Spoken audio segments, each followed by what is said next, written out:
বৃন্দাবনের সোনার তালগাছ মন্দিরটি এত সুন্দর সেটা না দেখলে আপনারা বুঝতে পারবেন না। সম্পূর্ণ দক্ষিণ ভারতের নাগারা স্টাইলের মন্দিরগুলো যেরকম সুন্দর হয়, সেরকমই সৌন্দর্য বৃন্দাবনের এই 60 ফুট সোনার তালগাছ মন্দির। প্রথম দ্বার দিয়ে আমি যখন প্রবেশ করছিলাম তখন 25 থেকে 30 ফুট বিশাল পাঁচিল ছিল। কেন ছিল সেটা আমি পরে বলছি, কিন্তু দ্বিতীয় দ্বারটাও দেখুন। দ্বিতীয় দ্বারে মন্দিরে যখন প্রবেশ করবেন তখনও 25 থেকে 30 ফুট বিশাল পাঁচিল দিয়ে ঘেরা এই মন্দির। আর আমার চোখের সামনে সেই সুবিখ্যাত বজরংবলীর সোনার তালগাছ দাঁড়িয়ে আছে।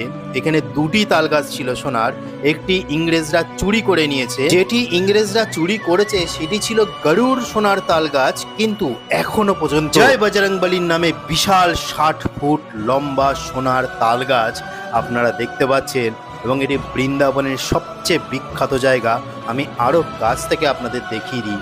দেখুন সেই সোনার